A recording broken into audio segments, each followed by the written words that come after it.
Oke teman-teman, kita mulai hari ini ya dengan melanjutkan materi yang kemarin. Nah, kalau sebelumnya kita sudah belajar kemarin ya, bagaimana penerbitan, kemudian bagaimana notes yang zero interest gimana, premium dan diskon itu seperti apa, dan sudah latihan juga ya. Teman-teman udah submit kan ya ini latihannya. Nah, sekarang kita ke eh, pelunasan pelunasan bond payable atau pelunasan utang jangka panjang. Oke. Ketika bond itu dilunasi atau dilakukan di sini adalah extinguishment ya. Nah, ketika dilunasi maka ketika dilunasi ya itu ada beberapa skenario. Skenario yang pertama di sini belum ada yang saya tuliskan. Itulah dilunasi pada saat jatuh tempo. Oke. Dilunasi pada saat jatuh tempo. Kalau dilunasi pada saat jatuh tempo itu paling gampang. Artinya jurnal pelunasannya ya itu adalah cukup dengan menjurnal bond payable. Oh ya teman-teman, kalau suaranya nanti ada gangguan mohon disampaikan di chat ya biar saya refresh. Bond payable pada cash. Nah, seperti ini aja. Sebesar nilai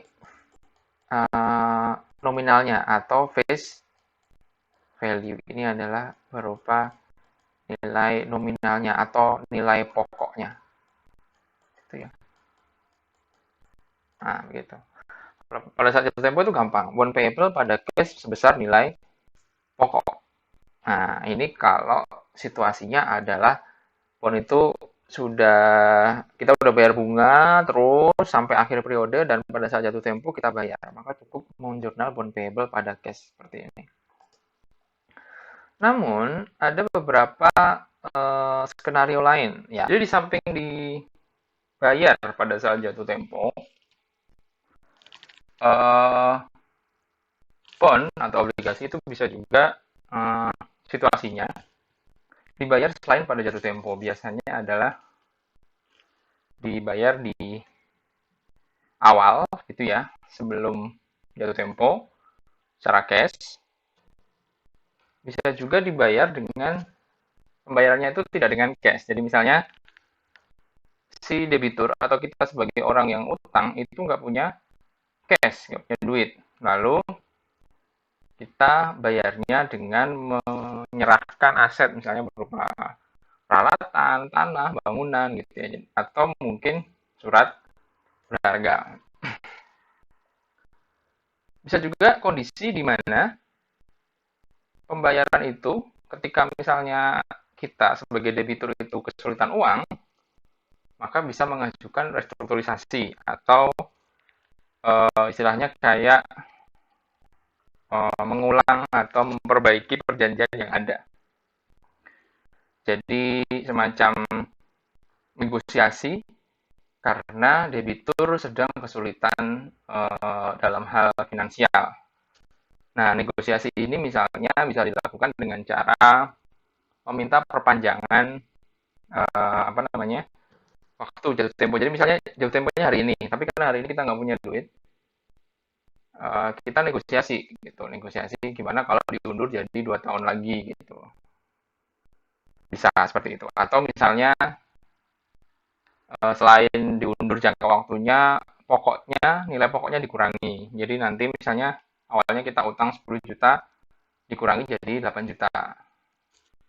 Atau bisa juga bunganya dikurangi gitu ya. Jadi misalnya diperpanjang, tetap bayar bunga tapi bunganya lebih kecil. Misalnya seperti itu. Itu namanya extinguishment with modification of term. Nah ini, ketiganya ini sangat penting juga dipelajari oleh teman-teman, terutama apabila nanti teman-teman jadi fiskus ya. Karena ini sangat erat hubungannya dengan pengakuan beban nanti expense terkait bunganya ya. Juga terkait gain or loss.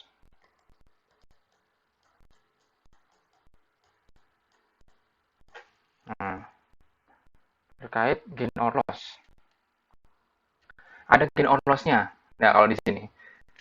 Kalau dilunasinya pada saat jatuh tempo, ya, kalau pada saat jatuh tempo itu dilunasi, itu nggak ada gain or loss. Nggak ada gain, nggak ada loss. Tapi kalau skenario-nya adalah tiga ini, ya, itu akan ada gain atau loss. Jadi perlu diingat, kalau dilunasinya pada saat jatuh tempo sesuai dengan keadaan normal, ya, dibayar sesuai dengan nilai pokoknya, nggak ada gain or loss. Nggak ada gain, nggak ada loss. Tapi kalau dia dilunasinya itu misalnya jatuh temponya masih 5 tahun lagi, tapi hari ini kita pengen lunasi gitu. Pasti di situ ada hitung-hitungan gain atau loss. Atau ketika kita bayarnya pakai apa namanya aset, gitu ya, atau pakai properti. Nah, itu juga akan ada gain atau loss-nya. Begitu juga ketika ada restrukturisasi, itu juga akan ada gain or loss. Nah, gain or loss itu kan akan pengaruh ke pajak pastinya. Gain itu kan keuntungan, loss itu kan kerugian. Sehingga ini menjadi krusial untuk dipelajari teman-teman yang belajar sebagai fiskus. Gitu. Oke, sekarang kita ke yang skenario pertama, yaitu pelunasan dengan menggunakan cash ya, ini sebelum jatuh tempo.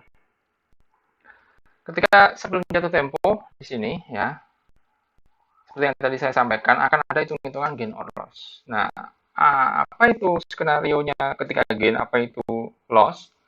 Gain terjadi ketika, mungkin saya ganti aja. Oke.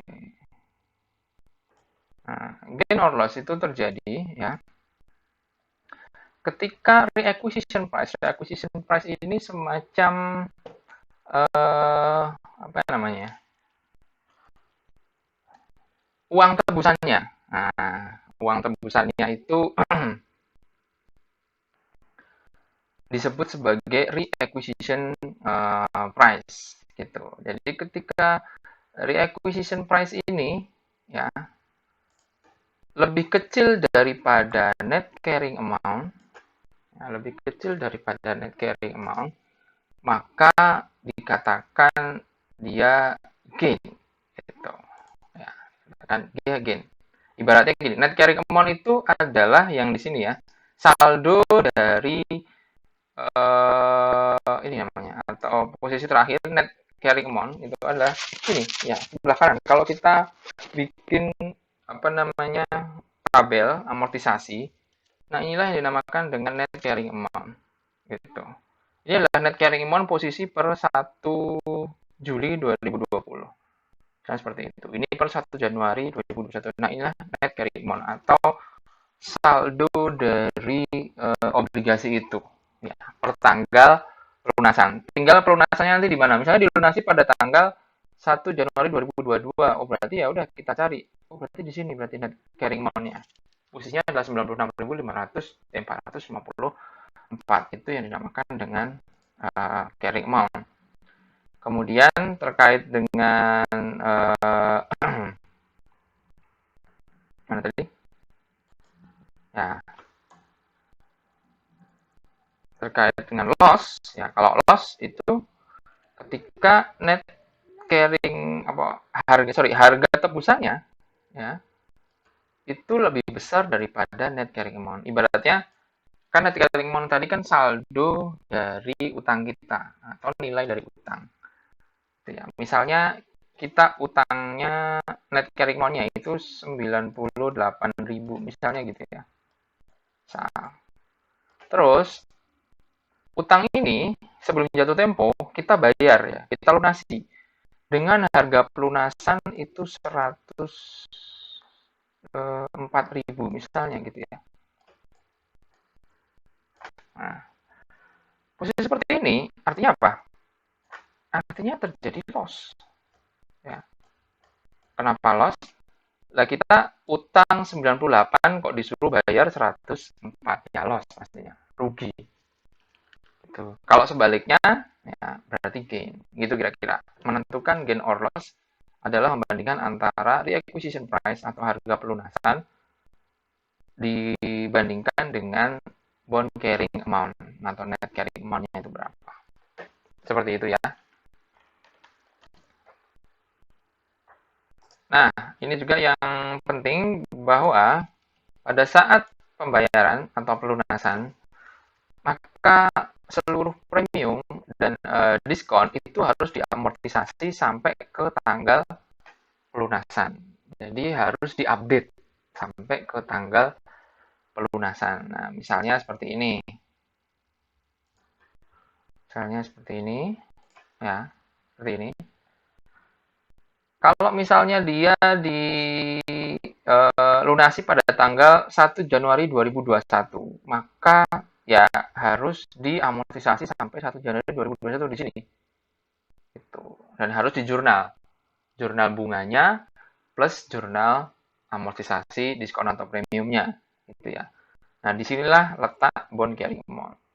Kalau ada pertanyaan lain misalnya, Pak, kalau pelunasannya itu di tanggal 1 Februari gimana, Pak? Nah, di sini kan kalau di tabel, karena ini kan bayarnya tiap tanggal 1 Januari dan 1 Juli ya.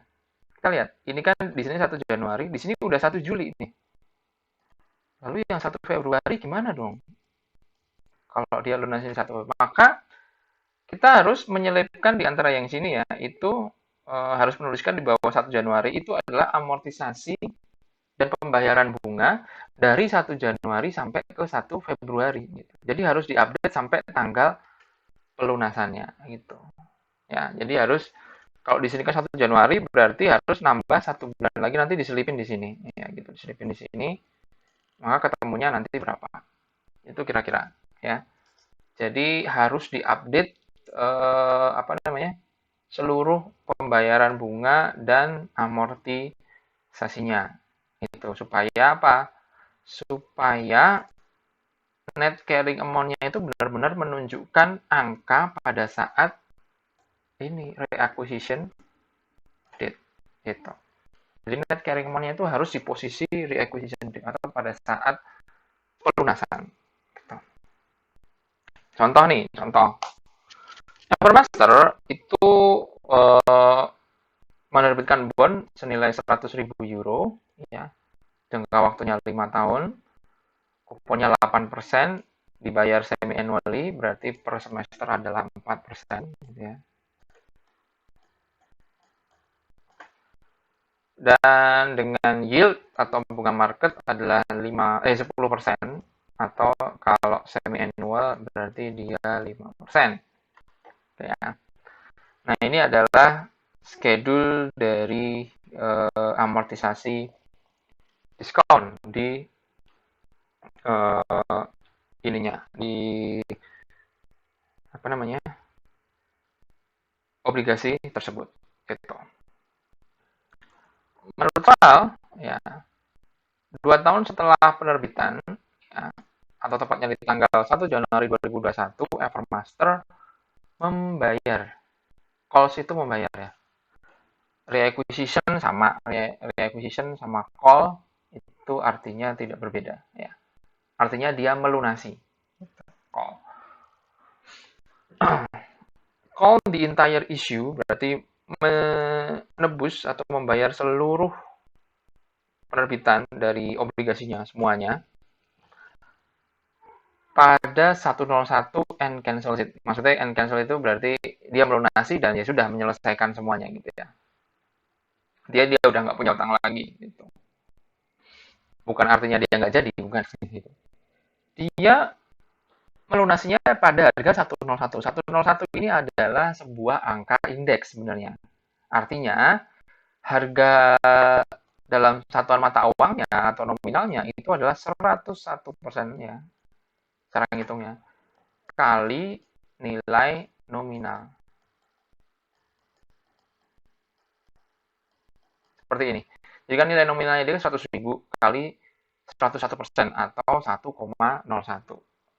gitu ya. Jadinya harga tebusannya adalah 101.000 gitu. Jadi kalau ada pada harga 101 gitu, bukan bukan harganya 101 dolar, bukan. Nah, ini adalah sebuah indeks, yaitu 101% dari nilai nominalnya. Ketemu 101.000. Kemudian dia kan dilunasi pada 1 Januari 2021. Kita lihat 1 Januari 2001 itu posisinya di sini, ya, di sini. Sehingga bond carrying amount-nya sudah ketahuan, yaitu 94.925. Nah, gitu. Coba diperhatikan.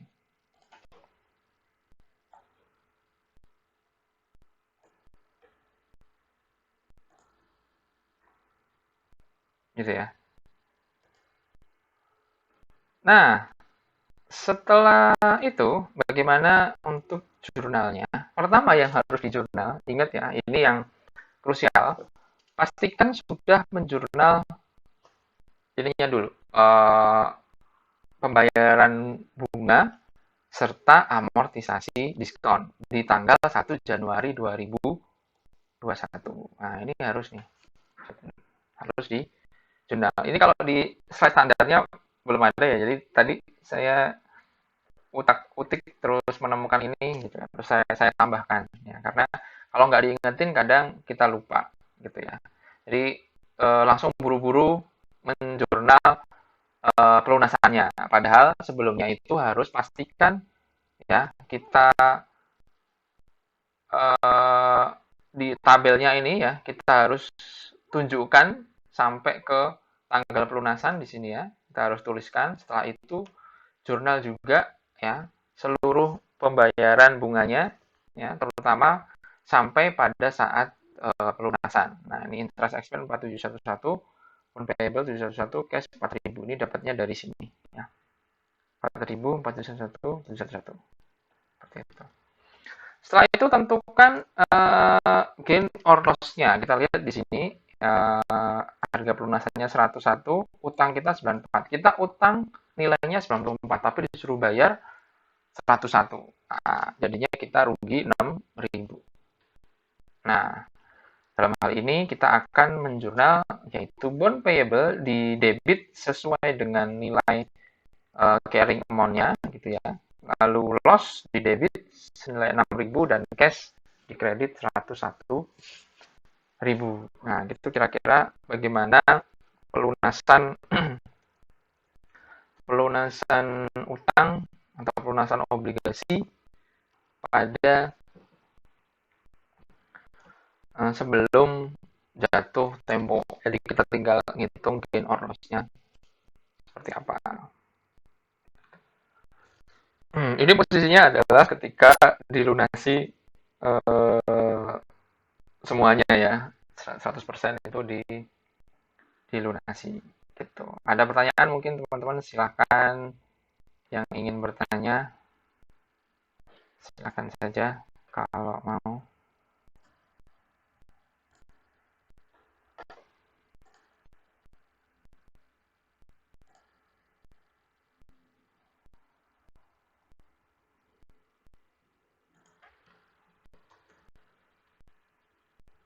Oke, belum ada ya.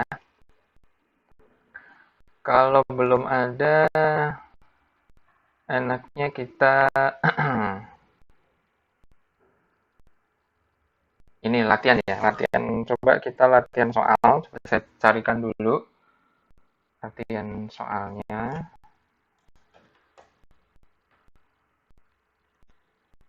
Bentar ya. Bagaimana menjurnal yang ini, gain or loss atau pada saat pelunasan. Oke, sebentar ya.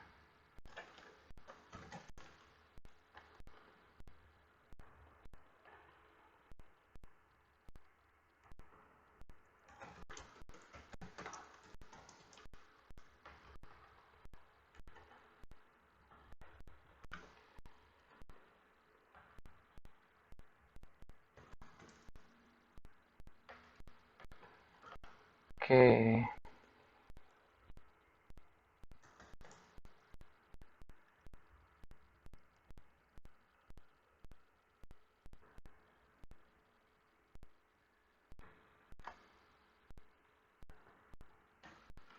Saya coba tayangkan dulu ya.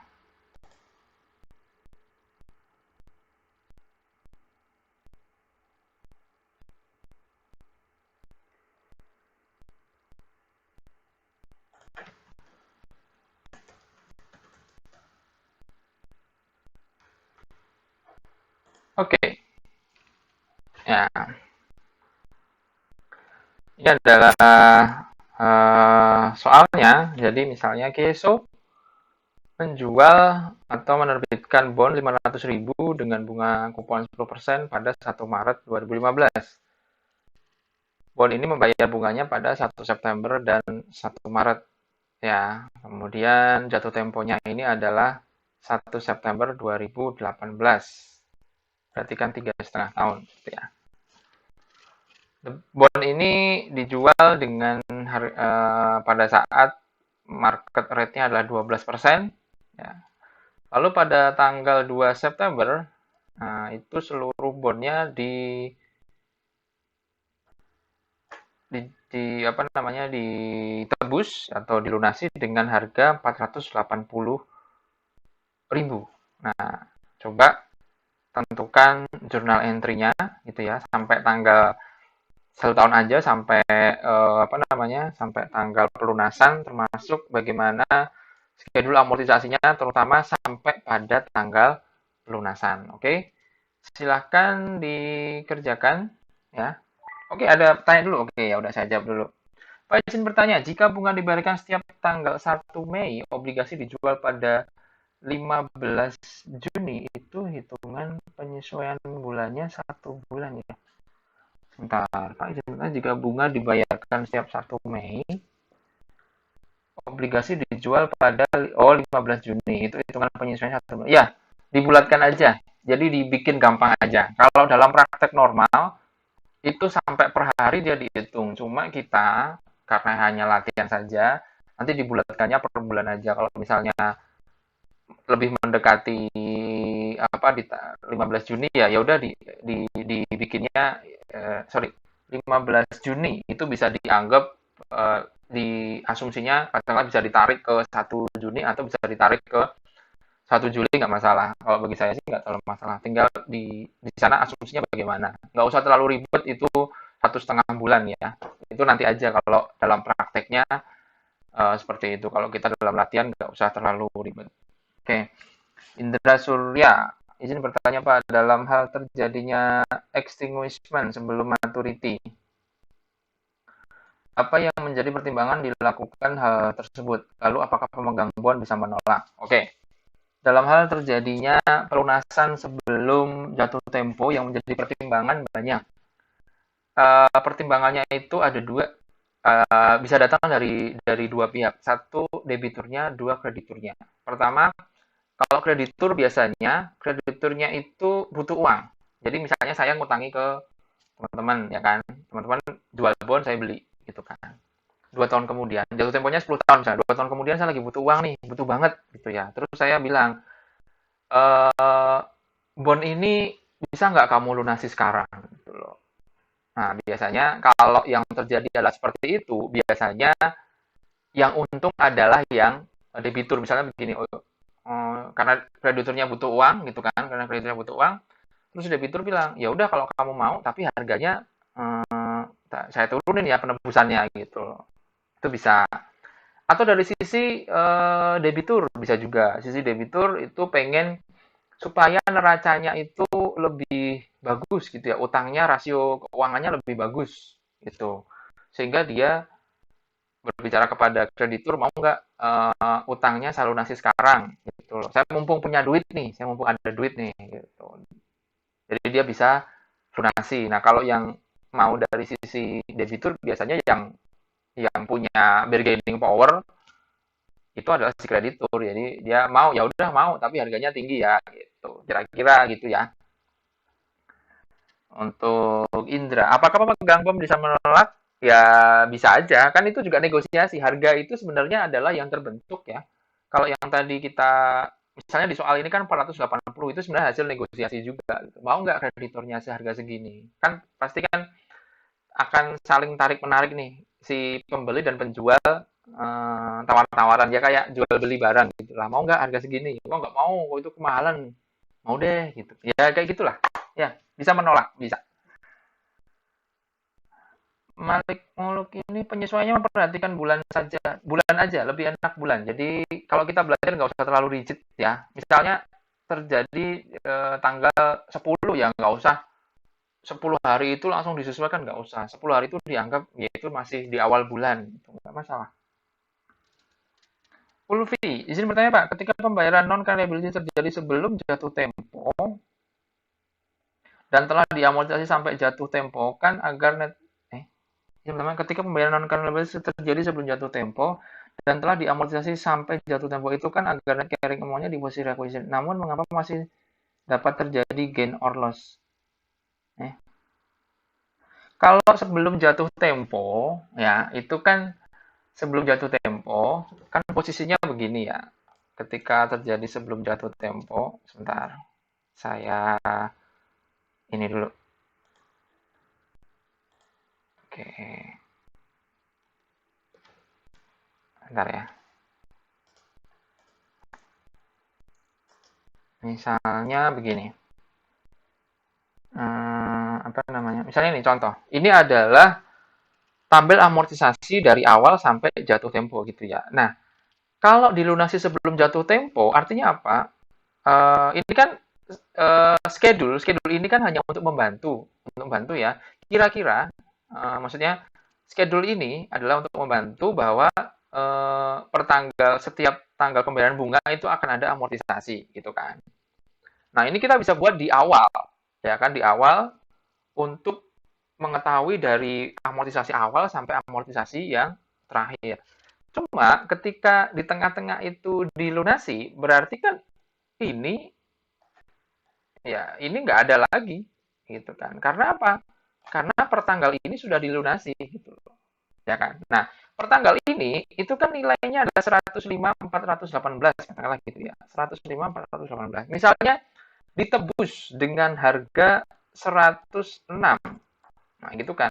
Berarti kan antara 106 kita bayar harga 106 padahal utang kita adalah 105.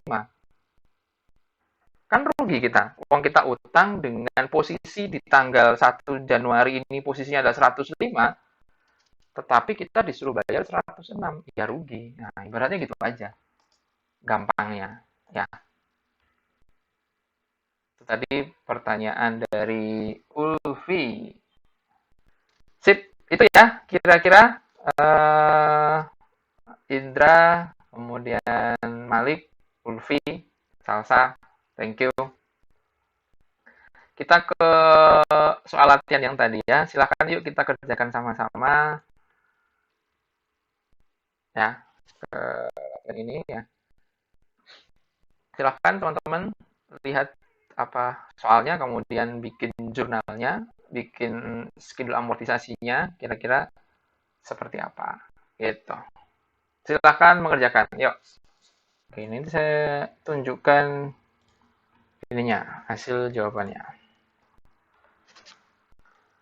Nah, di sini kita lihat bond dengan face value senilai 500.000 ya.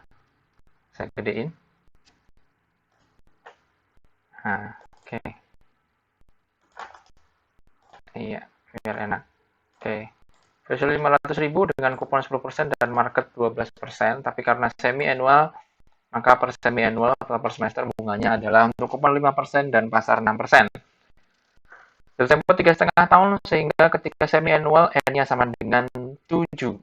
Ya, nilai fair value-nya atau harga pasarnya adalah fair value pokoknya sekian, bunga kuponnya sekian, sehingga totalnya adalah 472.088. Lalu kita lihat ini dia.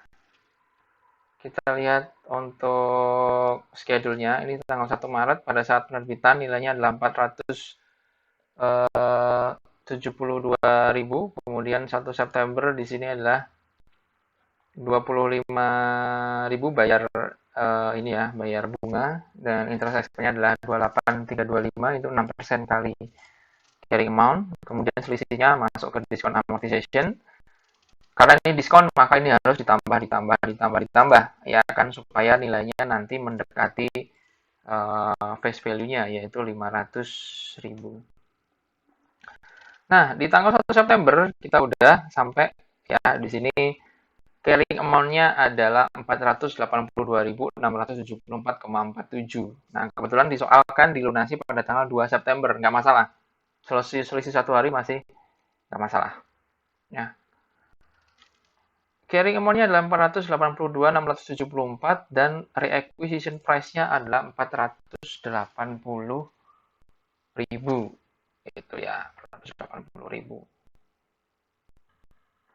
Sehingga ada gain. Kenapa gain? Kita utang 480 tapi kita cukup membayar kita utang 482.674 tapi kita melunasinya cukup dengan membayar 480.000 sehingga gain 2.674. Oke, ini adalah jurnal untuk keseluruhan ininya ya, untuk keseluruhan peristiwa.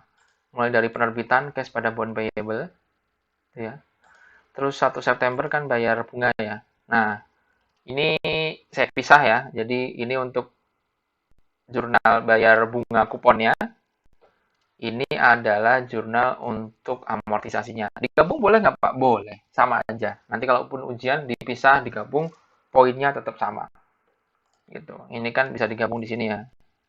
Jadi interest expense debit ya sebesar 28.325 nanti kreditnya cash dan bond payable. Nggak apa-apa. Bisa juga nggak masalah.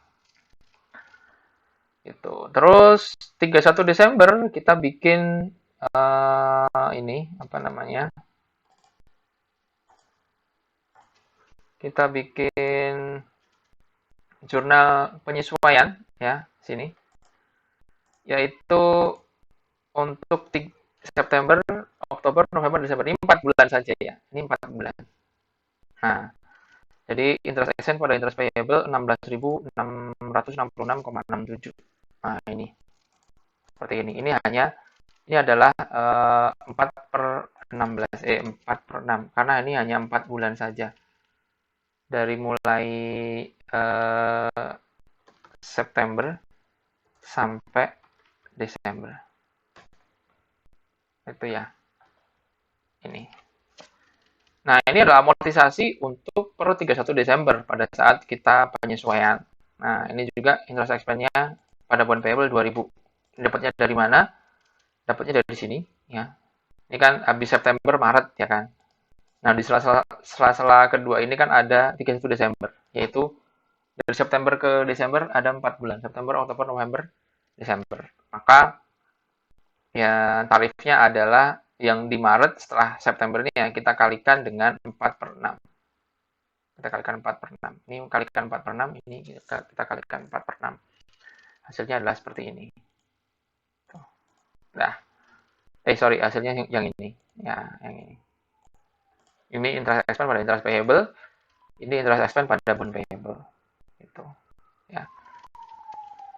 Ininya payable ya. Kalau yang biasa kan pada cash. Oke, itu untuk 31 Desember. Nah, di tahun setelahnya, ya ini kita lihat 1 Maret ya, maka interest payable yang tadi di sini, nah ini di debit ya, sebesar 16.666,67. Ini adalah yang hasil udah di jurnal di penyesuaian tadi, kita taruh di sini. Ya. Terus interest expense ini adalah sisanya, kan 6 bulan ya. Dari September ke Maret itu kan 6 bulan. September, Oktober, November, Desember, Januari, Februari. 6 bulan. Tapi kan yang September sampai Desember udah dicatat. Ya kan? Udah dicatat sebagai interest payable. Nah, yang dari Januari sampai Maret kan belum. Nah, ini dicatat sebagai interest expense. Ini adalah 2 bulan dari mulai Januari sampai ke awal Maret. Gitu ya. Hasilnya adalah 8.000. Sehingga totalnya cash yang dibayar adalah 25.000. Nanti seperti ini ya, ketika teman-teman harus melakukan jurnal yang lengkap ya. Jadi kalau 31 Desember wajib ada jurnal penyesuaian. Nah, seperti ini nanti. Oke, ini interest expense, ini bond. Ini adalah amortisasi untuk sisanya. Ini juga amortisasi ya. Ini untuk amortisasi dari Januari sampai Maret. Gitu.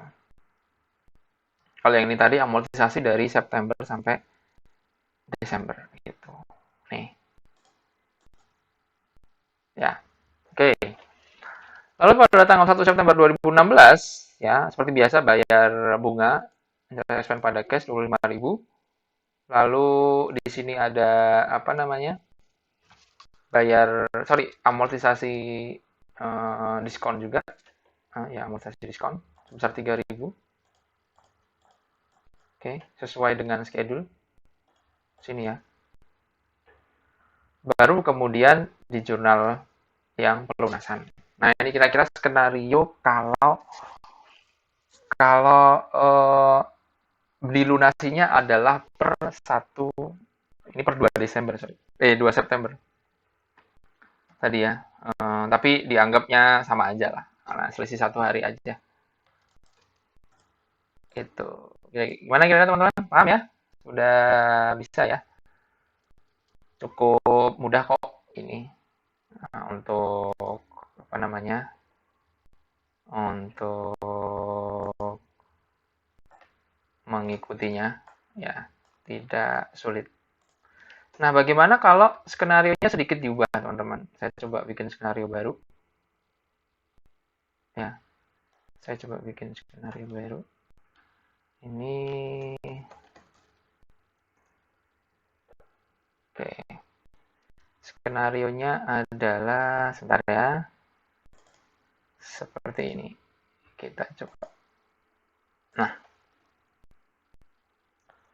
sedikit skenario-nya saya ubah, yaitu bagaimana kalau dilunasinya itu per 2 November 2016. Yuk teman-teman coba dihitung, ya dihitung. Saya minta tentukan ininya ya, berapa bond carrying value-nya. Kemudian gain atau loss-nya seperti apa.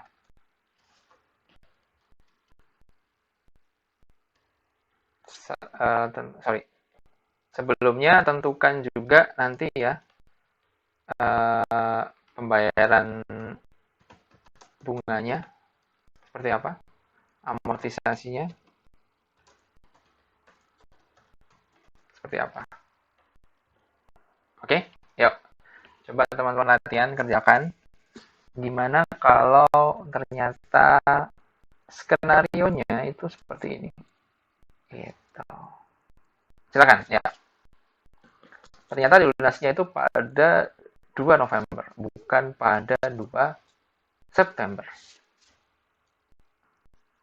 Oke, nanti yang sudah ketemu bisa langsung share ya. Oke, ini saya coba perlihatkan jawabannya. Ya, berarti di sini ya kita lihat. Sinilah letak tadi yang harus ditambahkan ya, dimana pelunasannya itu adalah di November ya. Nah itu tidak tepat pas jadwal pembayaran bunga, yaitu 1 September dan 1 Maret, sehingga di schedule-nya kita harus tambahin satu tanggal di sini, yaitu untuk mengamortisasi sampai ke 2 November. Sini kita lihat 8.333 ini karena dari September ke November itu kan ada 2 bulan ya. September, Oktober ya, karena di November awal kan hanya 2 bulan, sehingga 8.333 ini didapatkan dari 2/6 dikalikan dengan 25.000, atau itu adalah angka pembayaran normal ya. Sementara yang di sini juga 2/6 ya. 2/6 kali 6% kali ini. Ketemunya 9.000. Jadi amortisasinya adalah 9.600 sekian dikurangi 8.300 sekian, hasilnya 1.320. Jadi carrying amount-nya adalah 483.994, sehingga gain-nya adalah 3.994, yaitu kita utangnya saldonya 483, cuma disuruh bayar 480, jadi untung 3.994 gitu ya. Dan bagaimana dengan jurnalnya? Nah, jurnalnya ini tentu sedikit berbeda ya. Ini adalah jurnal pembayaran bunga 1 September dan jurnal pengakuan amortisasi diskon pada 1 September. Nah, pada 2 November harus bikin lagi, yaitu bayar interest expense senilai ini ya, 8.333, kemudian interest expense pada bond payable, ini adalah amortisasi dari diskonnya 1.320 sesuai dengan yang tampil tadi. Dan ini adalah jurnal untuk jurnal untuk mengakui pelunasan bond gitu teman-teman. Oke, kira-kira dari sini ada yang mau bertanya? Adakah yang mau bertanya? Cukup jelas ya? Cukup jelas. Skenario pertama adalah dilunasi pas tanggal atau jadwal pembayaran bunga, ya pas, sehingga pokoknya yang penting memastikan amortisasinya sudah dibuat, memastikan bond carrying amount sudah tepat pada tanggal pelunasan, memastikan bahwa jurnalnya juga sudah dibuat, nah lalu gain or loss-nya dihitung, lalu tinggal di jurnal. Kalau pelunasannya itu tidak tepat di jadwal pembayaran bunga, maka ya harus seperti ini tadi ya. Ada jurnal khusus ya di tanggal pelunasan, yaitu mengakui pembayaran bunganya, mengakui amortisasi, dan mengakui pelunasan gitu. Schedule-nya pun berbeda. Nah, itu ya teman-teman. Jelas ya? Oke, saya coba bikin skenario lagi karena kadangkala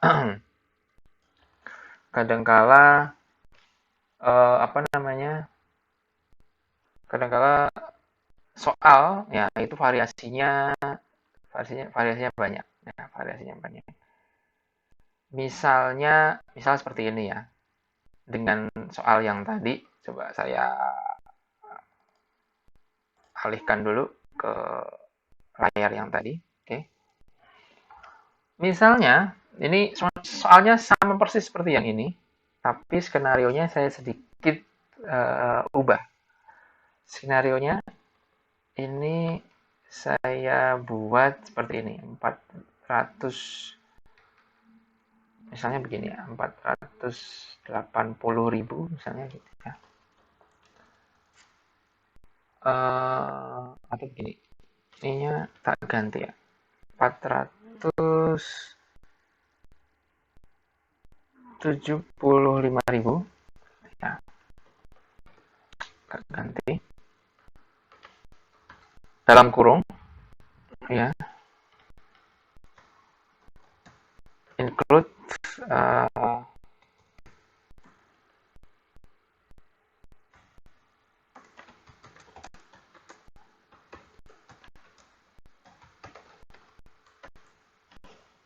nah, saya ganti seperti ini. Jadi dia dilunasi dengan harga 475.000 gitu ya. Namun ada pernyataan di mana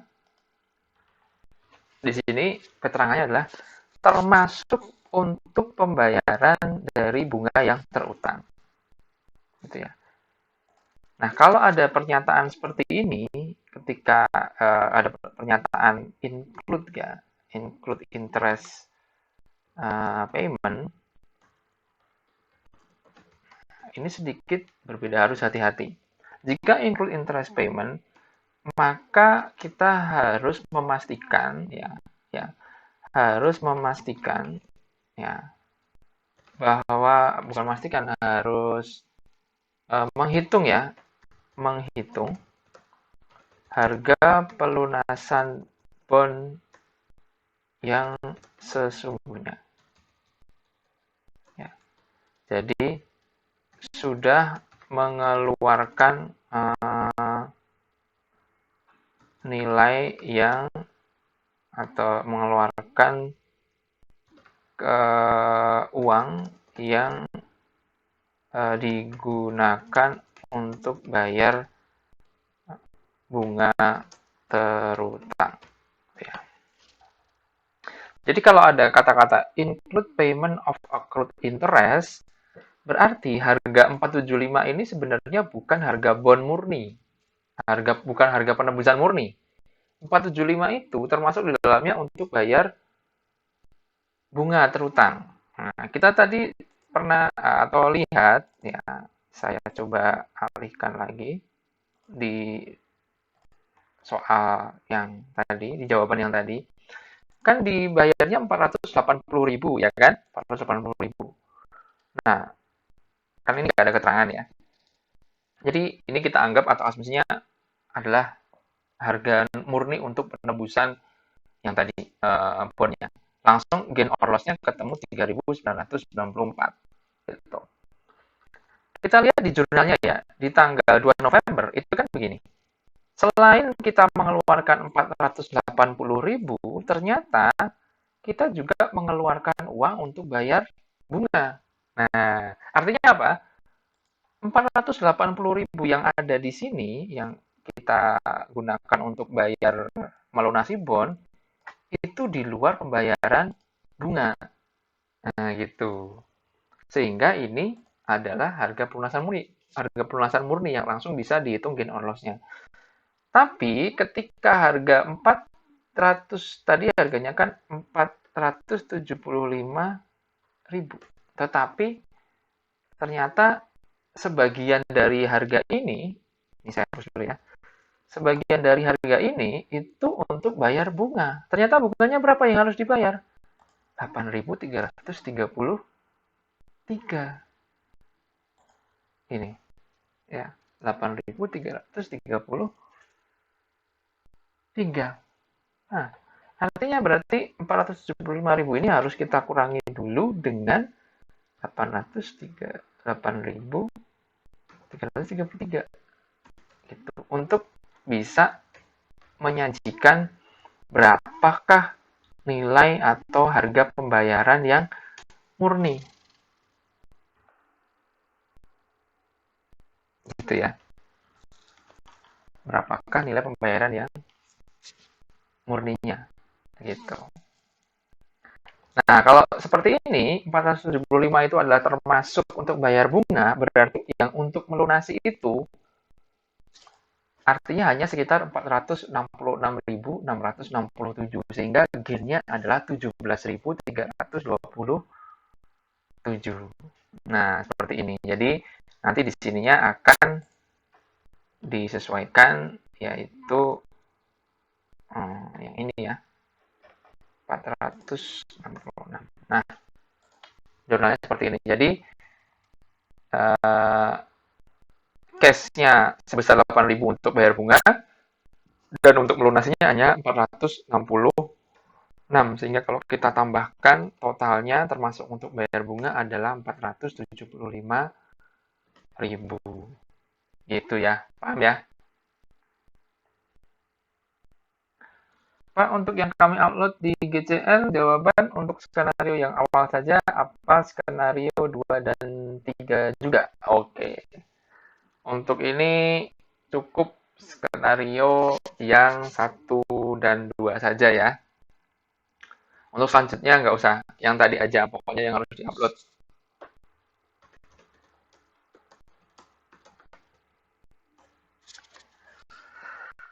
Oke, gitu teman-teman. Jadi kalau ternyata soalnya ya, soalnya adalah sedikit berbeda ya dengan ada keterangan include yang tadi, ya kan? Uh, include apa namanya? Pembayaran bunga, maka ya itu harus disesuaikan ya, harus disesuaikan. Kita harus benar-benar mencari dulu berapa nilai nilai yang benar-benar untuk membayar obligasinya. Nah, baru ngitung berapakah gain atau loss-nya gitu ya.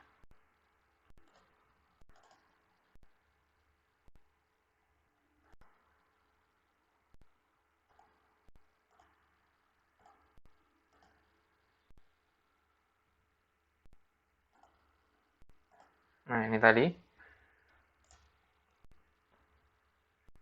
kalau skenario yang ketiga adalah include payment of accrued interest gitu. Oke ya. Nah, sekarang saya mencoba ketika skenarionya lain lagi. Nah, ini karena nanti banyak variasi ya. Skenarionya lain lagi. Apa itu skenario berikutnya? Misalnya ini ya. Yang skenario yang pertama tadi kita coba utak-atik lagi. Skenarionya seperti ini. Jadi misalnya kalau tadi skenario awal itu kan dilunasi pada 2 September. Nah, tapi semuanya dilunasi. Bagaimana kalau yang dilunasi hanya sebagian? Nah, jadi katakanlah sebesar 40%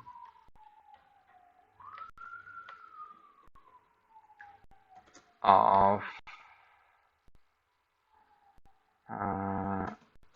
issued bond was called gitu ya. Jadi sebesar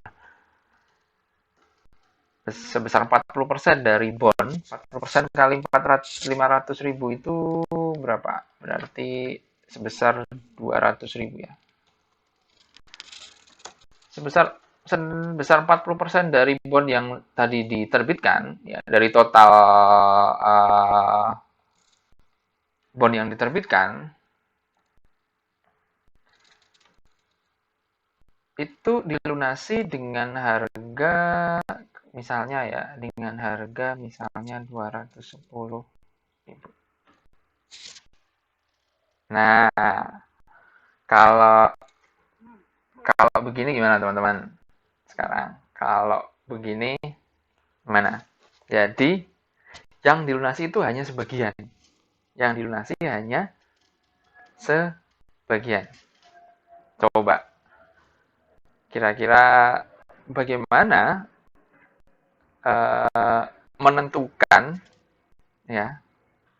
Yang ini nanti nggak usah termasuk yang dikumpulkan ya. Yang dikumpulkan hanya yang skenario yang pertama dan yang kedua saja. Ya. Skenario pertama itu dilunasi pas jatuh tempo, skenario kedua pas jatuh tempo pas jadwal pembayaran bunga, skenario kedua yang tadi yang baru yang November baru dilunasi. Yang setelah itu nggak usah. Oke, yang ini. Tapi ini kerjakan bareng-bareng ya. Kalau dia yang dilunasi adalah hanya 40%, teman-teman. 40% saja.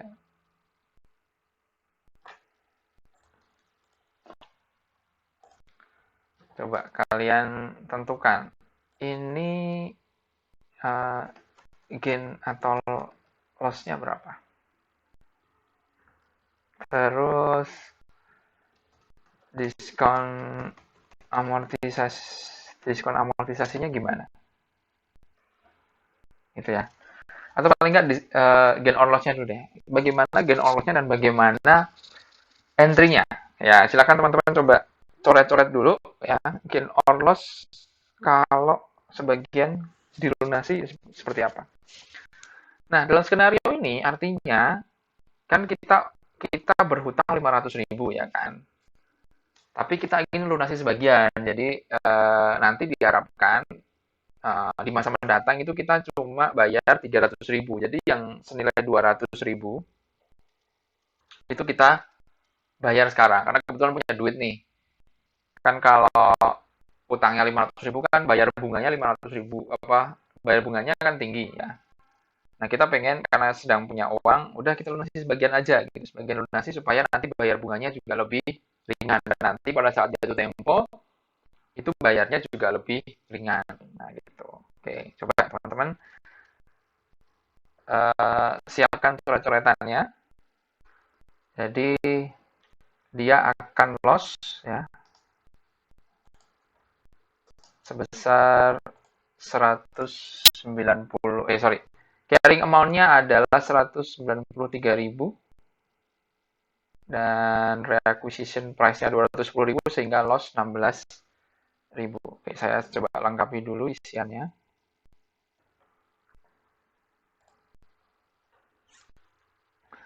Jadi betul ya, loss-nya sebesar 16.930 ya, atau 16.929, sekian ya, gitu ya.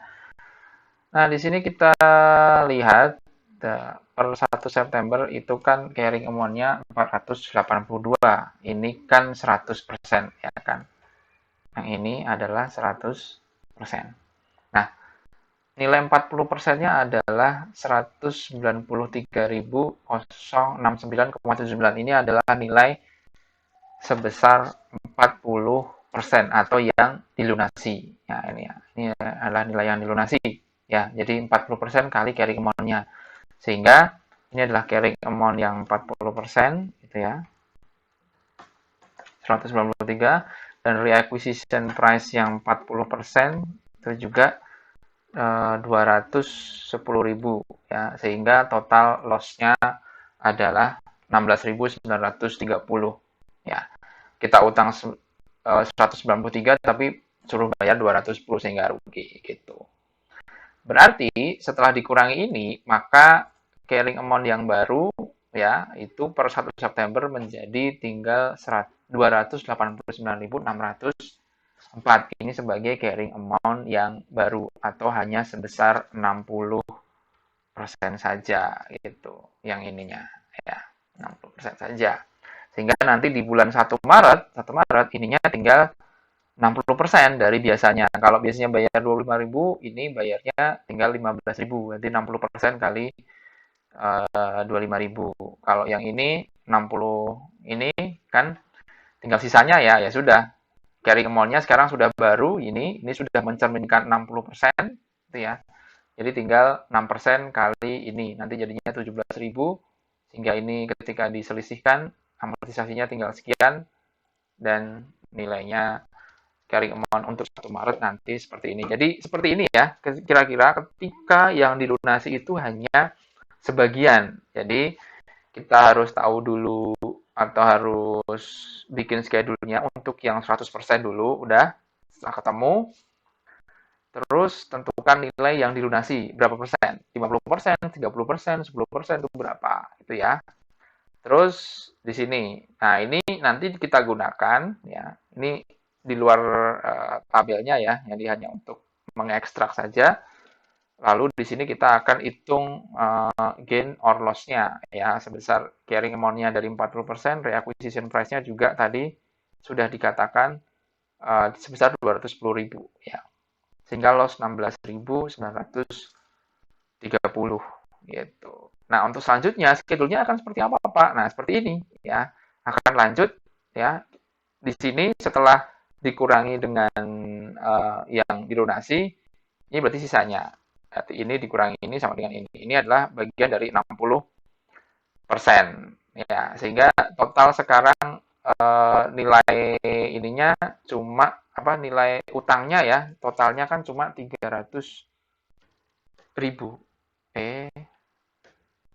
300.000 karena yang 200.000 sudah dilunasi. Berarti kan gitu ya. Nah, bunganya kan juga 5% kali 300.000 kan jadinya cuma 15.000 gitu ya. 5% kali 300.000, 15.000. Ini juga 6% kali carrying amount yang baru, yaitu 289, sehingga jadinya cuma 17.000.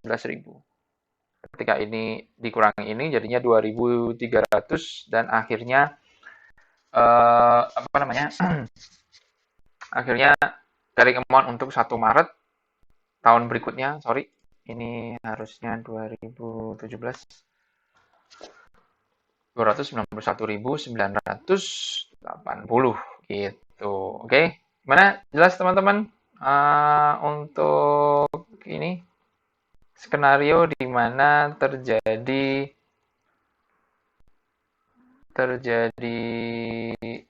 eh, apa? Yang dilunasi adalah hanya sebagian saja. Jadi kita udah belajar banyak ya.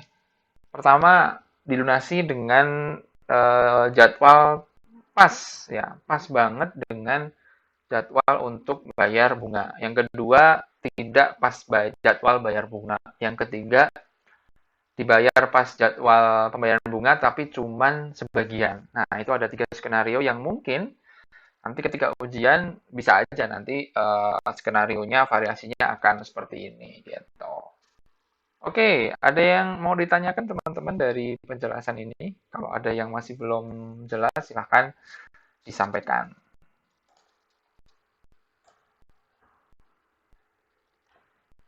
Berikutnya adalah pelunasan dengan menggunakan aset tetap. Ya. Oke, bagaimana kalau ternyata si debitur ini nggak punya uang sehingga dia harus membayarnya menggunakan bukan menggunakan kas tapi menggunakan aset tetap ya, biasanya berupa tanah, gedung dan lain sebagainya. Gitu. Maka berarti si kreditur itu akan menerima bukan berupa kas ya, jadi berupa aset. Yang membayar juga bukan membayar berupa uang, tapi membayarnya dengan aset. Gitu. Nah, dalam skenario seperti ini, ya, itu akan ada dua macam gain or loss. Ya, ada dua macam gain or loss. Apa aja itu? Yang pertama, ya, karena kan kita membayarnya dengan menggunakan aset tetap. Ya, itu kan sama saja dengan pelepasan aset tetap. Nah, ketika pelepasan aset tetap, mungkin ini udah dipelajari waktu di AKM 1 ya, teman-teman ya. Ketika pelepasan aset tetap, maka akan ada gain atau loss on asset disposal. Nah, gain or loss on asset disposal. Nah, ini bagaimana cara ngitungnya? Ngitungnya adalah dari fair value asset, fair value atau harga jualnya gitu ya, dikurangi dengan book value-nya.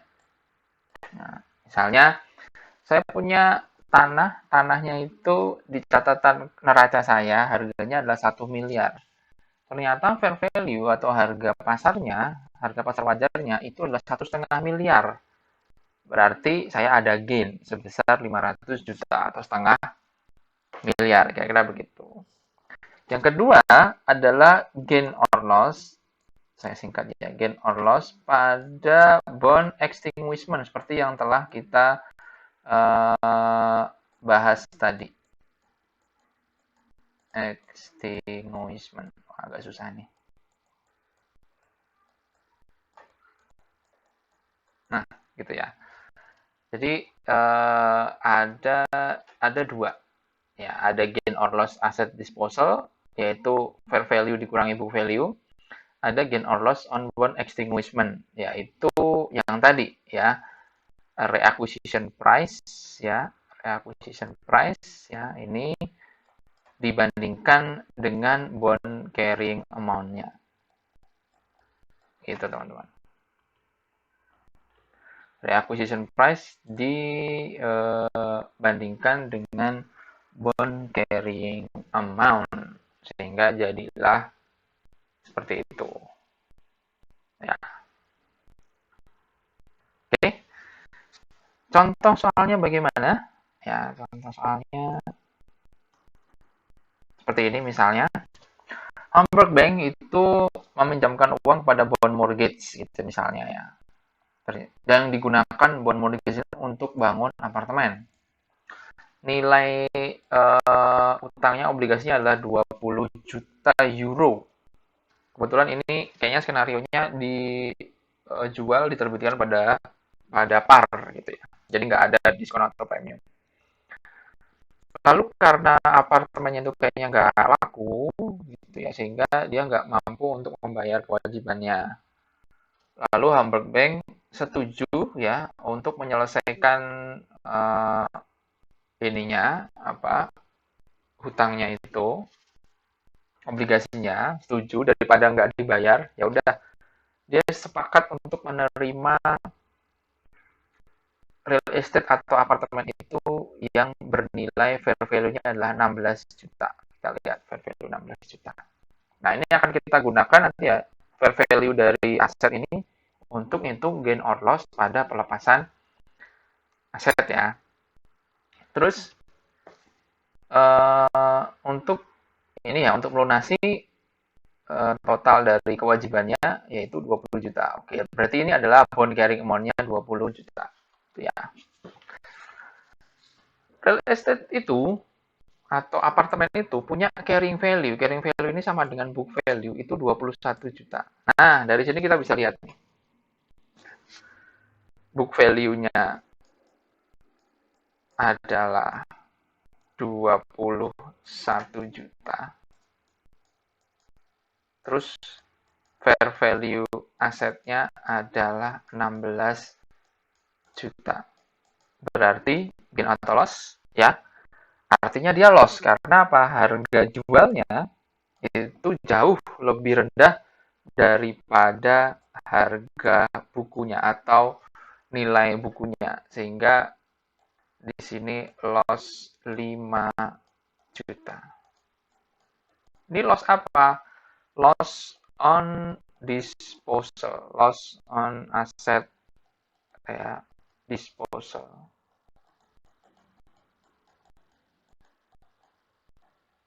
Sebesar 5 juta. Nah, gitu. Nah, satu lagi gain or loss yang belum kita hitung ya, yaitu adalah gain or loss pada bond extinguishment. Nah, ini ya bond gain or loss pada bond extinguishment. Oh ya, saya tadi agak sedikit kurang pas ya. Jadi gain or loss on bond extinguishment, kalau di sini kan reacquisition price dikurangi bond carrying amount ya. Nah, reacquisition price-nya kan pembayarannya kan pakai aset. Jadi reacquisition price-nya ini harus kita ganti. Harus kita ganti menggunakan apa? Gantinya adalah ini akan kita ganti dengan fair value dari aset. Gitu. Nah, seperti ini. Jadi gain or loss on bond extinguishment itu adalah fair value aset dikurangi bond carrying amount. Ya, jadi gain or loss on asset disposal adalah fair value dikurangi book value berapa? Terus gain or loss on bond extinguishment adalah fair value aset dikurangi bond carrying amount. Fair value aset ini akan menggantikan reacquisition price gitu ya. Sehingga di sini kita udah hitung loss on disposal asetnya 5 juta ya. Ketemu 5 juta. Lalu gain or loss on bond extinguishment gimana? Nah, kita lihat fair value asetnya. Fair value aset tadi kan 16 ya. 16 juta. 16 juta ini menunjukkan reacquisition price, ya kan? Terus bond carrying amount-nya tadi kita sudah ketahui di sini adalah 20 juta. 20 juta. Nah, gini ya. 20 juta. Kita punya utang 20 juta, cukup dibayar dengan reacquisition price sebesar 16 juta. Berarti kan kita untung ya. Utang 20 kita bayar dengan sebuah aset yang sebenarnya harga jualnya itu cuma 16 juta. Sehingga kita dapat gain, ya di sini ada gain 4 juta. Nah, gainnya ini adalah gain on bond extinguishment. Jadi dalam transaksi ini ada satu loss, satu gain, gitu ya. Bisa dua-duanya gain, dua-duanya loss, satunya gain, satunya loss, bisa aja. Itu skenario-nya bisa banyak seperti itu. Ya, tergantung nanti pada saat disposal rugi atau untung, pada saat dibandingkan dengan pembayaran utangnya rugi atau untung. Itu kira-kira seperti itu. Sehingga bagaimana jurnalnya? Nah, jurnalnya adalah seperti ini. Nah, note payable-nya di debit dulu sebesar 20 juta, ya kan? Terus kita kan menyerahkan real estate ya. Real estate di sini 21 juta. Nah, ini kebetulan karena mungkin contohnya sederhana. Nah, ini nggak ada depresiasinya gitu ya. Kalau seharusnya kalau menyerahkan aset tetap ya itu biasanya ada depresiasinya. Gitu. Kecuali kalau menyerahkan tanah. Nah, ini contoh sederhananya seperti ini aja gitulah ya. Nah, kemudian mencatat loss on disposal of real estate. Jadi tadi ya, ini 5 juta. Ini adalah yang tadi 16 dikurangi 21. Dan gain on extinguishment itu tadi adalah selisih dari 20 juta ini dikurangi dengan 16 juta. Sehingga totalnya akan menjadi seperti ini. Gitu teman-teman. Mana? Mudah kan ya? Tidak sulit kan? Itu kira-kira untuk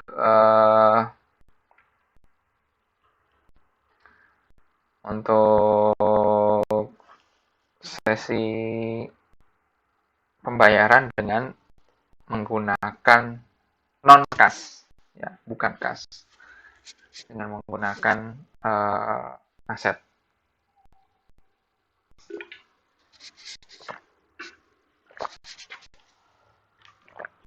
Ya, ada pertanyaan mungkin teman-teman sampai di sini?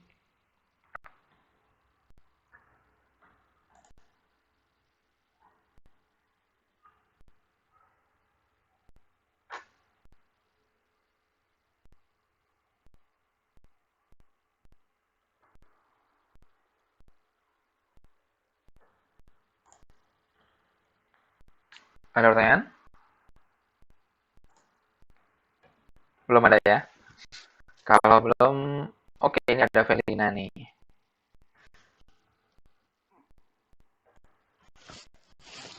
Pak, kalau ada gain dan loss seperti itu, sejatinya entitas tersebut untung atau tidak, Pak? Secara keseluruhan, ya. Ya kita tinggal padukan saja ya. Kalau dalam satu transaksi ini ya, dalam satu transaksi ini kan kita rugi di disposal 5 juta. Kemudian untung di apa namanya? Untung di pelunasan utang itu kan 4 juta. Jadi kan sebenarnya masih banyak loss-nya ya. Masih banyak loss-nya kan. Masih banyak loss. Karena apa? Sebenarnya kan kita menyerahkan sebenarnya kan gini, utangnya kan 20 juta. Ya, utangnya 20 juta. Dan kita bayar dengan apartemen yang dulunya kita beli itu 21 juta gitu loh. Atau secara book value ya, sorry, secara book value sekarang itu harusnya nilainya 21 juta. Berarti kan ya secara overall rugi ya. Meskipun kalau dari sisi apa gain on exit kita percaya gain on on extinguishment-nya 4 juta, ada gain. Cuma kan di dalam penjualan asetnya. Jadi kan ibaratnya kalau kita nggak punya kas itu kan kita punya aset ya udah asetnya kita jual, uangnya kita buat untuk bayar. Nah, pada saat jual aset dia rugi 5 juta. Pada saat lunasi utang dia untung 4 juta kan secara overall masih rugi 1 juta. Gitu. Oke, pertanyaan selanjutnya. Siapa ini? Pertanyaan selanjutnya ada dari Herdi Kurniawan. Permisi Pak, izin bertanya. Kebijakan seperti menutup hutang dengan hutang lain, bagaimana pencatatan secara akuntansinya, Pak? Wih, mantap. Kalau seperti itu, nanti yang ini ya, kalau menutup hutang satu dengan hutang yang lain, itu seperti ini ilustrasinya. Maksudnya, eh, kalau hanya ilustrasi ya ini ya, misalnya begini. Oke, misalnya kalau ini kan bayarnya pakai cash gitu kan ya. Bond payable-nya dibayar, kemudian dibayarnya pakai cash. Nah, kalau kita menerbitkan utang, ya maka di sininya diganti bond payable lagi. Kan kita utang untuk bayar utang. Nah, kayak gitu. Utang untuk bayar utang. Maka di sini akan muncul utang yang baru. Kira-kira seperti itu. Mudahnya ya. Bayar utang untuk utang. Ini kalau terjadi biasanya eh, kita utangnya lagi itu dengan pihak yang sama gitu. Tapi kalau biasanya kita ngutang orang lain untuk bayar utang, misalnya gini, saya utang ke A, tapi karena saya nggak punya duit untuk bayar di saat jatuh tempo, maka saya ngutang ke B dulu. Saya ngutang ke B, dapat duit, lalu saya bayar ke A. Nah, maka berarti itu jurnalnya terpisah, ada dua berarti kan. Satu ngutang ke B dulu, kayak biasa penerbitan, cash pada bond payable, yang satu pas bayar utangnya ke A, berarti kan kayak penebusan utang seperti biasa menggunakan cash, kan gitu. Seperti itu kira-kira. Jadi bisa uh, kalau utangnya ke pihak lain ya biasanya ya sudah kita terbitkan obligasi seperti biasa, cash pada bond payable gitu kan. Nah, dapat cash kan. Nah, cashnya ini digunakan untuk bayar utang pihak yang lain. Berarti kan bond payable pada cash. Gitu, kira-kira. Untuk Herdi, ya. Brahmasta. Ini bertanya Pak, untuk bond itu kan biasanya ada dua jenis, yang held to maturity sama yang diperdagangkan jangka pendek. Dalam hal ini, apakah debtor melakukan cara adjustment yang sama untuk amortization? Ya, sama. Karena begini, apa namanya, held to maturity dan yang diperdagangkan di jangka pendek itu kan pandangan dari sisi investornya.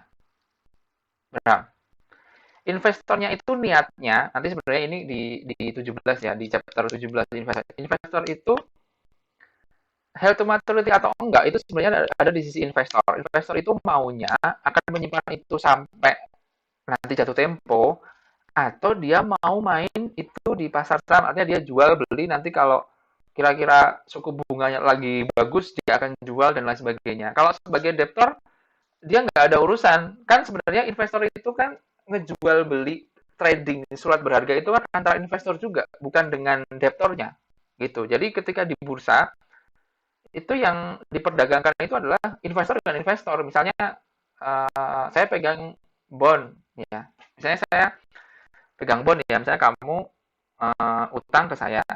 Saya kan pegang bondnya kan. Saya pegang surat berharganya nih.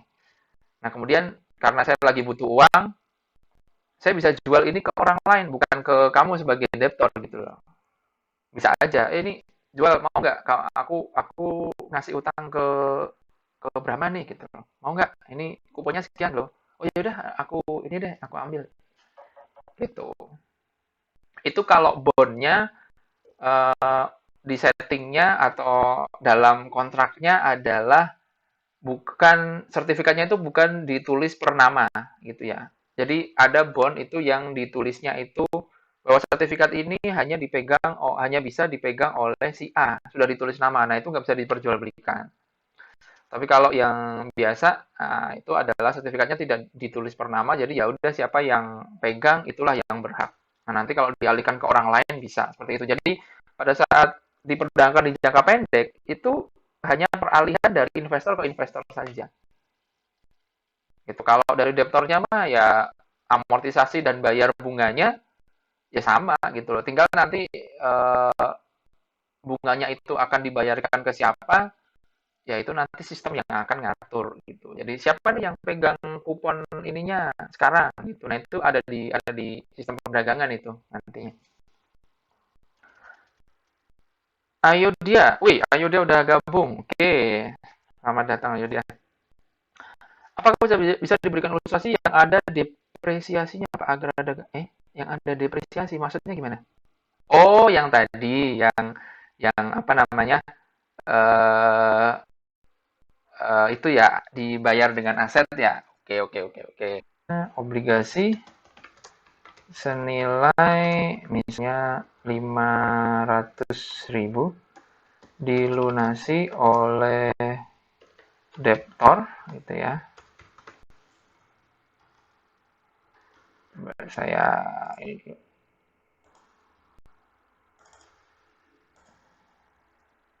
hmm, hmm, oke. Mungkin lihat. Lunasi oleh dokter dengan menggunakan belum saya ini. Nah,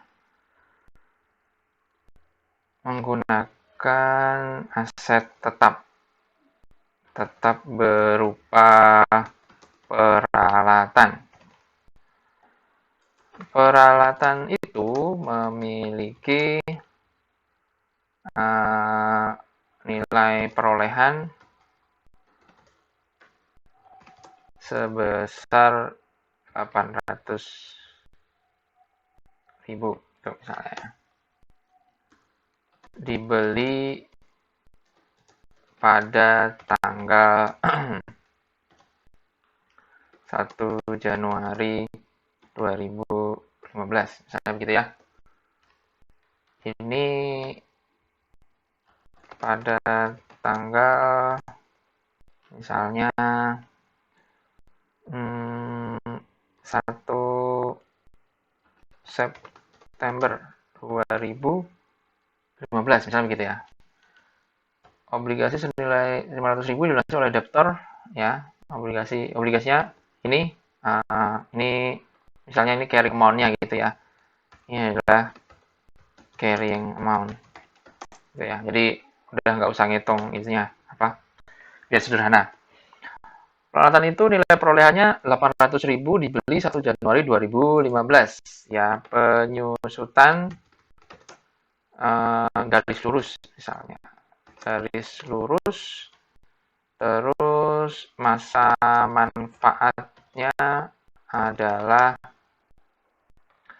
misalnya 8 tahun tanpa nilai sisa. Nah, misalnya gitu. Ya, misalnya seperti ini. Terus bagaimana jurnal entry-nya? Gitu ya. Bagaimana jurnal entry-nya kalau seperti ini? Ya, nggak masalah, nggak apa. Oke, berarti sekarang kita harus mencari tahu dulu, ya kan?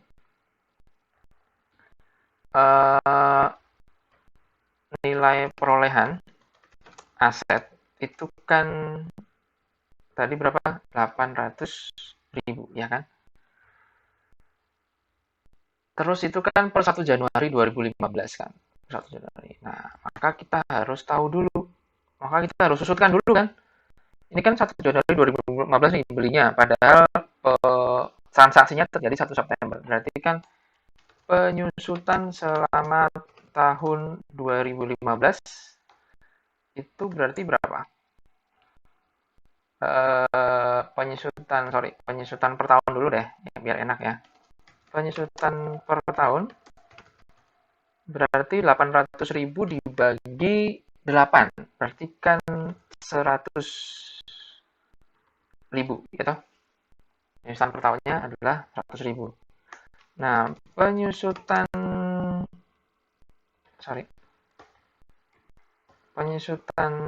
tahun 2015 itu kan berarti dari Januari sampai September. Dari Januari sampai September itu berapa? 8 bulan ya, 8 bulan. Berarti 8 per 12 kali 100.000. Hasilnya berapa ini?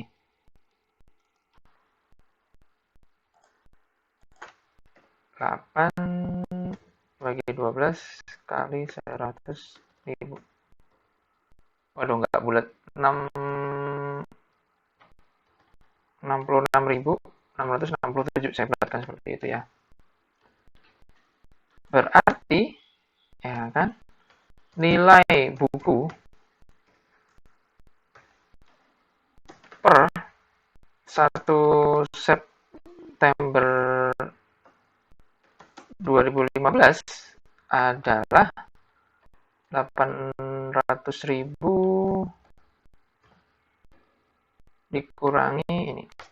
Berarti 733.333. Nanti nilai bukunya gitu ya. Oh ya, ini informasinya ada yang kurang. Ya, nilai wajar dari peralatan tersebut adalah misalnya 600.000. Gitu ya. Bagaimana jurnal entry-nya? Oke, nilai bukunya 733. Sementara nilai wajar aset adalah 600.000. Oke. Berarti ini gain atau loss? Ya, berarti ini loss ya. Loss on asset disposal sebesar 133.333. Itu ya. Oke. Nah, selanjutnya kita tentukan ininya. Kita udah di sini loss on asset, sorry. Ya. Nah, ini kita taruh di atas dulu. Loss on asset disposal gitu. Nilai wajar asetnya 600.000, gitu kan. Terus bond carrying amount-nya adalah 500.000 ya, betul kan? Bond carrying amount-nya 500.000 berarti gain atau loss? Kita utang 500.000 disuruh bayar dengan harga jual aset yang nilai jualnya 600.000, berarti kan loss juga. Loss on bond extinguishment sebesar 100.000. Ya toh?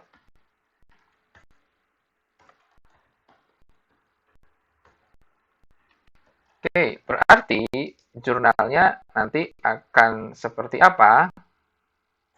Oke.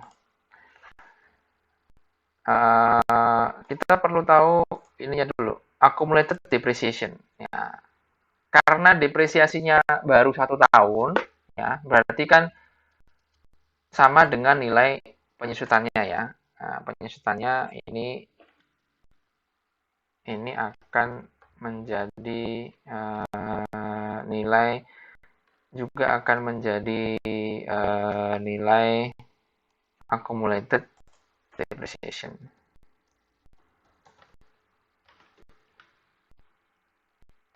Nah, kebetulan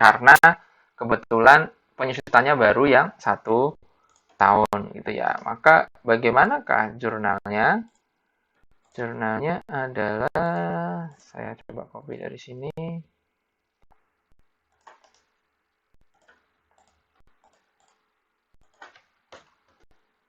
Oke, berarti notes payable-nya itu hilang 500.000 gitu ya.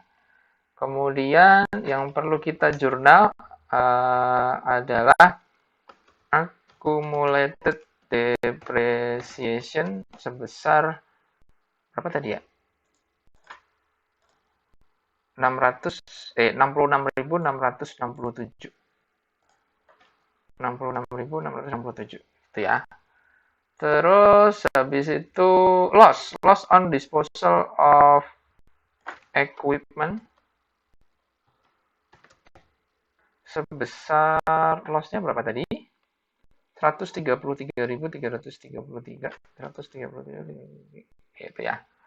Terus ada loss lagi ya, loss on debt extinguishment sebesar berapa tadi? 100.000. Oke, 100.000. Kemudian di kreditnya adalah equipment sebesar nilai buku. Nilai bukunya adalah nilai buku. Nilai perolehan. Nilai perolehannya kan tadi 800.000. Up. Nah, begini. 500 tambah 600 tambah 200 pas. Ya, kira-kira seperti itu ya. Sebentar.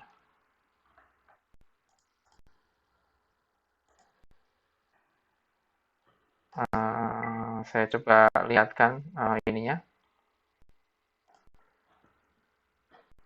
secara lebih besar.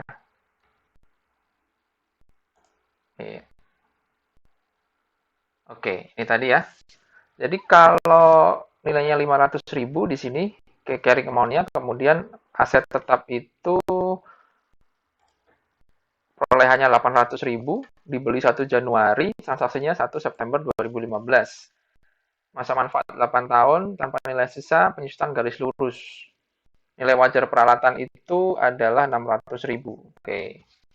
Maka ya kita lihat nilai perolehan 100.000, penyusutan per tahunnya adalah 100.000 gitu ya. Sehingga penyusutan tahun 2015, ya artinya kita harus cari tahu dulu nilai bukunya, nilai buku pada tanggal penyusutan ya, nilai book value pada tanggal penyusutan pada tanggal pelunasan gitu. Ya. Sehingga nilai bukunya adalah 733. Sementara ketika nilai wajarnya adalah 600.000, berarti loss on asset disposalnya adalah 133.333. Kita punya barang menurut catatan nilainya sekian, dijual cuma laku sekian, berarti kan rugi gitu. Terus nilai wajar asetnya 600.000, bond carry amount-nya adalah 500.000. Kita utang 500 dibayar pakai harga sesuatu yang berharga jual 600.000, berarti loss lagi ya. Loss on bond extinguishment-nya 100.000, sehingga jurnalnya adalah seperti ini. Notes payable di debit 500.000, accumulated depreciation-nya di debit ya, equipment-nya di kredit yang tadi ya, yang tentang ada depresiasi tadi ya. Kalau yang dicontohkan nggak ada depresiasi. Nah ini yang ada depresiasinya itu adalah yang ditutup adalah accumulated depreciation-nya.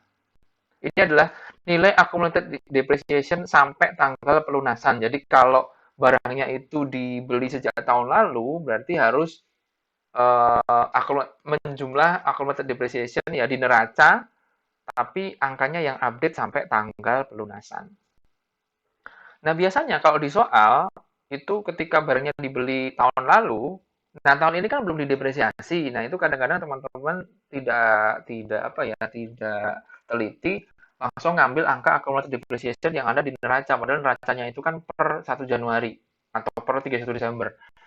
Nah, accumulated depreciation-nya kan belum diupdate sampai tanggal pelunasan. Maka ini harus diupdate dulu ya. dengan menghitung berapa penyusutan pada tahun itu gitu. Kemudian ada loss on disposal of equipment, tadi kita udah hitung, ini adalah fair value dikurangi book value, dan ini adalah loss on debt extinguishment. Ini adalah fair value dari asetnya dikurangi dengan bond carrying amount-nya berapa. Gitu. Kira-kira untuk solusinya ya. Kira-kira ayo dia sudah paham? Paham ya, semoga ya. Firmansyah, Pak, mohon maaf, izin bertanya. Untuk pelunasan obligasi dengan aset, nanti akan timbul dua gain atau loss pada aset dan pada extinguishment. Untuk PPH sendiri, kedua gain loss diperbolehkan atau tidak, Pak? Waduh, kalau ini saya belum update nih, kalau aturan PPH. Ya, kalau aturan PPH. Nah, di aturan pajak itu kan ketika dia tidak diatur secara khusus dalam aturan PPH, itu kan menggunakan standar akuntansi. Ya, saya nggak tahu apakah dalam aturan PPH-nya itu ada pengecualian untuk gain or loss di sisi ini. Kalau tidak ada, berarti ya gain or loss ini akan tetap diperhitungkan sebagai penambah atau pengurang pajak, pendapatan kena pajaknya gitu ya. Kevin, Pak, mohon maaf, berarti sebelum jurnal extinguishment of debt harus di jurnal dulu depreciation-nya. Betul, betul, harus di jurnal dulu depresiasi. Oh ya, di contoh yang saya bikin belum belum ada jurnalnya ya. Oke, thank you. Thank you, thank you, thank you. Benar, benar. Itu harus di jurnal dulu ya, harus di jurnal dulu. Harus di jurnal dulu depreciation-nya pada ya, betul, betul, betul, betul. Saya kelewat. Ya, betul, itu harus jurnal dulu depreciation pada accumulated depreciation sebesar tadi berapa? 66.667. Nah, ini dulu. Setelah itu baru di jurnal yang ini. Oke, thank you Kevin. Mantap. Ya. Oke, itu tadi untuk yang aset. Saya lanjut ya ke ini yang berikutnya. Nah, ini kalau bayarnya pakai saham. Bayarnya pakai penerbitan saham. Nah, saham ini sebenarnya kan baru kita pelajari di chapter 15. Gitu ya, di chapter 15. Tapi di prinsipal mungkin teman-teman sudah dapat ya. Walaupun secara mendalam nanti kita akan baru pelajari di minggu depan. Nah, misalnya ada utang 20 juta dibayar pakai saham sebesar atau sebanyak 320.000 lembar. Nilai parnya adalah 10. Nah, nilai parnya 10. Saham ini punya fair value 16.000. Nah, kalau seperti ini maka gain or loss-nya juga sama. Artinya untuk bond extinguishment-nya yaitu fair value saham yang diterbitkan dibandingkan dengan bond carrying amount-nya. Kalau seperti ini maka pasti gain ya, karena utang 20.000 kita cuma bayar 16.000 gitu. Nah, untuk jurnal penerbitan sahamnya ya, maka akan ada entry seperti ini. Itu ya. Note payable-nya di debit 20 juta, kemudian ada gain tadi 4 juta ya. Oke. Nah, untuk jurnal penerbitan saham itu ada dua ini. Ya, ini nanti akan kita pelajari lebih dalam di chapter 15. Yang pertama adalah jurnal share capital ordinary, itu untuk mencatat nilai parnya. Kan nilai parnya 10 per lembar, ya kan? Padahal ada 320.000 lembar. 10 kali 320.000 hasilnya adalah 3.200.000. Itu ya. Terus sisanya kan nilai total fair value dari saham itu kan 16 juta, ya kan? Total nilai sahamnya adalah 16 juta. Nah, yang nilai par itu masuk di share capital ordinary. Sisanya ya yang ini dikurangi 3.200.000 itu masuknya ke share premium ordinary sebesar 12.800.000 gitu kira-kira. Ini kalau dilunasi dengan menggunakan saham.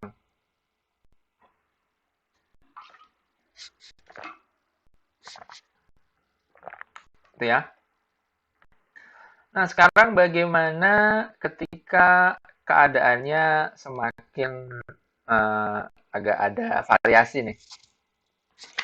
Yang tadi pertama dibayar pakai aset udah ya tadi ya pada saat jatuh tempo gitu ya.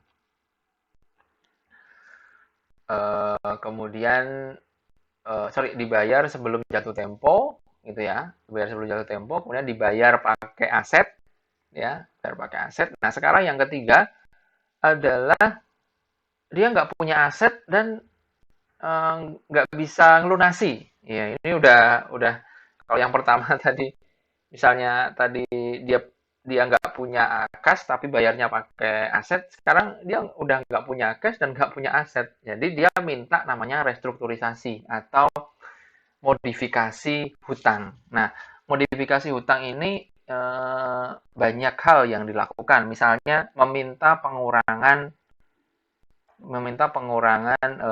bunga gitu ya. Kemudian meminta perpanjangan atas jatuh tempo, kemudian mengurangi pokok hutang atau mengampuni, bisa bisa diampuni atau dilupakan atau diikhlaskan atau mungkin hanya dikurangi atas bunga-bunga terutang yang belum bisa dibayar. Jadi misalnya kan jatuh tempo jatuh tempo misalnya hari ini ya, tapi dari Januari kita nggak bisa bayar bunga. Nah, maka kita bisa minta restrukturisasi seperti itu. Jadi ini kasusnya adalah pada saat jatuh tempo itu si debitur nggak mampu bayar dan minta ada modifikasi atas apa namanya obligasinya. Jadi pas jatuh tempo dia nggak bisa bayar. Nah biasanya dia akan minta perpanjangan nih. Saya nggak bisa bayar bulan ini atau tahun ini pada saat jatuh tempo, boleh nggak ini diperpanjang misalnya. Nah, setelah diperpanjang, misalnya nanti ada syarat-syarat lain yang diubah. Misalnya diperpanjang, terus bunganya dikecilin, pokoknya dikecilin, gitu. Atau diperpanjang tapi bunganya digedein juga bisa. Macam-macam nanti skenario-nya. Nah, ini contohnya seperti ini ya. Pada tanggal 31 Desember 2019, Morgan National Bank itu berdiskusi atau negosiasi dengan debtor, yaitu Resort Development Group. Gitu. Resort Development Group. Untuk Firmansyah nanti coba tanya ke ini ya, dosen PPH. Siapa gitu ya, dosen PPH yang dikenal atau siapapun dosen yang dikenal, yang expert tentang pajak, untuk transaksi kayak gini, PPH-nya gimana Pak aturannya? Gitu. Akankah ada rekonsiliasi dan lain sebagainya. Saya lanjut ya. Resort Development Group itu ngutang ke Morgan National Bank sebesar 10.500.000 ya 10.500.000 yen gitu ya. Cuman dia nggak bisa eh, apa namanya nggak bisa bayar jatuh tempo. Cuman seluruh bunganya udah dibayar sampai tanggal itu. Jadi bunganya nggak pernah nunggak, sudah dibayar sampai hari itu, tapi nggak mampu melunasi pokoknya. Nah, karena nggak mampu melunasi pokok, akhirnya negosiasi untuk mengajukan perpanjangan modifikasi dari obligasi. Yang diajukan adalah memperpanjang dari jatuh temponya tahun 2019 ini ya ke 2023. Jadi ditunda ke 4 tahun mendatang. Terus minta pengurangan pokok senilai 9 juta.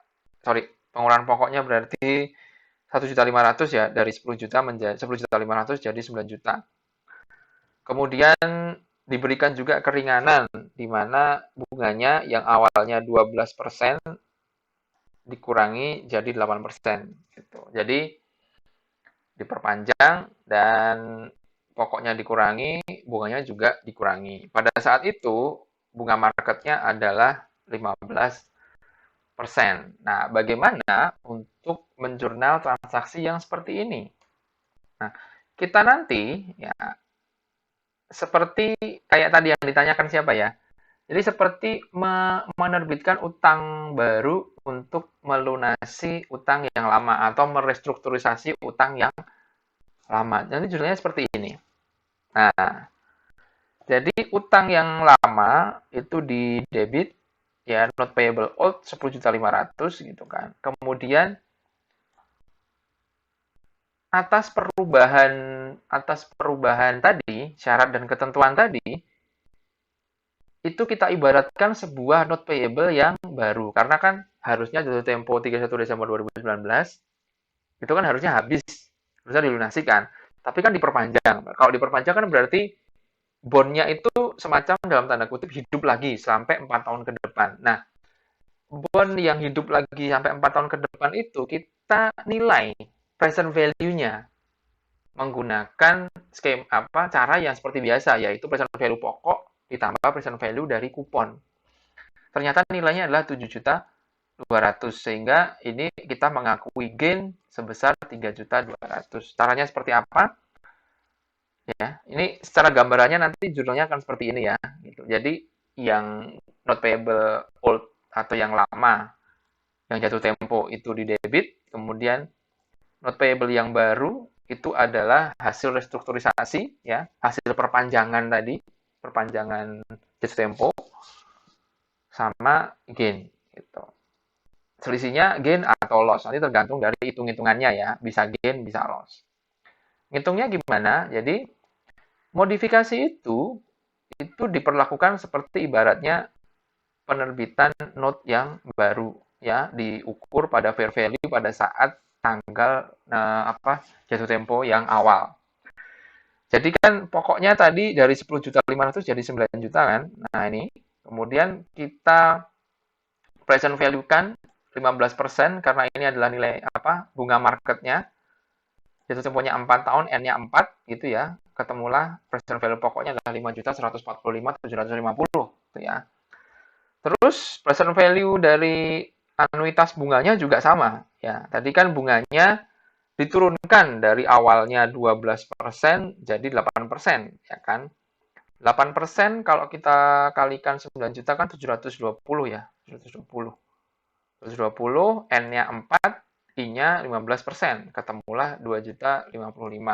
Sehingga kita total fair value dari note yang baru, dalam tanda kutip, hasil restrukturisasi itu adalah 7.201.336. Nah, padahal nilai note yang lama itu kan 10.500.000.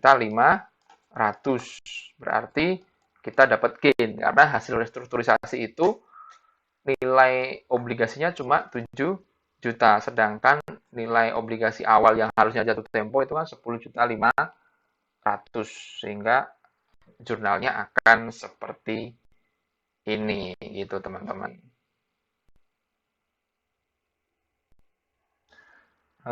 Herdi Pak tadi absen 16. Oh, oke oke oke. Ya begitu ya. Itu adalah materi kita. Jadi nanti untuk selanjutnya maka akan dibuat tabel amortisasi baru mengikuti nilai bond yang baru. Ini nilai bond yang baru nih. 7.201. Nah, ini amortisasinya. Jatuh tempo nilainya jadi 9 juta gitu ya. Sama. Nanti setelah itu jurnalnya akan sama seperti biasa. Gitu. Sama ya. Ini pas jatuh tempo nanti dibayar. Kira-kira seperti itu teman-teman. Oke. Materinya sudah selesai semua, alhamdulillah. Ya, alhamdulillah sudah selesai dan lancar kayaknya ini koneksinya. Kemarin saya sempat ada gangguan sedikit ya di kelas sebelumnya. Biasa di masa seperti ini malah kadang internetnya jadi dadet, internetnya jadi nggak stabil atau kurang stabil.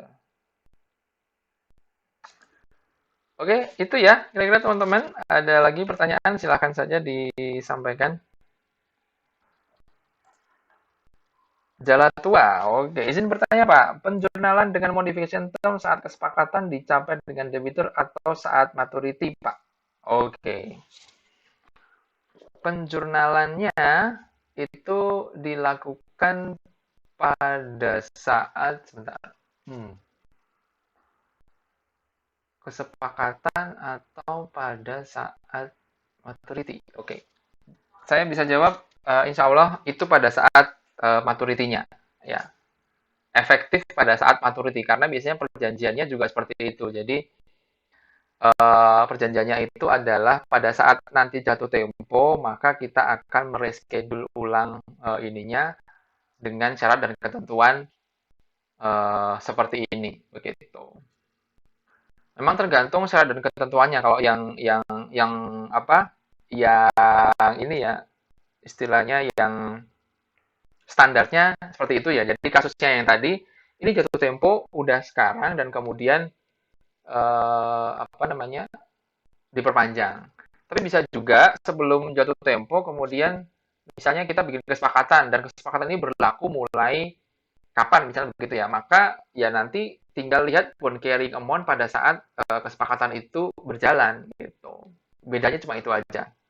Jurnalnya tetap sama, semuanya tetap sama, tapi yang beda adalah pada bond carrying amount-nya. Bond carrying amount-nya tentu akan mengikuti tanggal per kapan kesepakatan itu efektif berlaku. Kira-kira seperti itu jalan tua. Melia, Miftahul Ilmiah. Mohon maaf Pak, berarti akan ada amortisasi diskon yang baru ya Pak? Dan mencari gain dan loss-nya dari perbandingan present value notes baru versus notes lama. Betul. Akan ada amortisasi diskon yang baru seperti yang ada di layar ya. Ini adalah yang baru ya. Kemudian gain or loss-nya dari perbandingan present value notes baru versus notes lama. Betul. Jadi notes lamanya betul ya. Present value notes yang baru dengan notes yang lama. Kan tadi sesuai dengan ini ya. Nah, ini kan notes yang baru nilainya 7.200.000, notes yang lama nilai jatuh temponya adalah 10.500.000. Berarti kan gain-nya ya perbandingan antara dua angka ini ya. Notes baru dengan notes yang lama. Muhammad Hanif, izin bertanya, jika diketahui fair value dari bond, kita pakai fair value-nya atau pakai present value-nya, Pak? Ya, Hanif, begini, di buku ini diajarkan bahwa nilai fair value dari sebuah bond itu adalah present value-nya, begitu. Jadi secara teoritisnya ya, bahwa fair value dari bond itu adalah nilai present value dari pokok ditambah present value dari anuitas bunganya. Ya, jadi sama aja. Ya, itu secara teorinya begitu. Jadi fair value itu mencerminkan nilai present value. Ya, gitu. Oke, udah jam 3.50 ya teman-teman. Terima kasih atas atensinya. Terima kasih apa namanya? Atas diskusinya. Menarik sekali kelas ini ya. Sangat aktif walaupun dengan YouTube seperti ini ya dengan jarak jauh. Kita ketemu lagi minggu depan ya, minggu depan dengan materi yang baru. Terima kasih teman-teman semuanya. Sampai jumpa minggu depan. Assalamualaikum warahmatullahi wabarakatuh.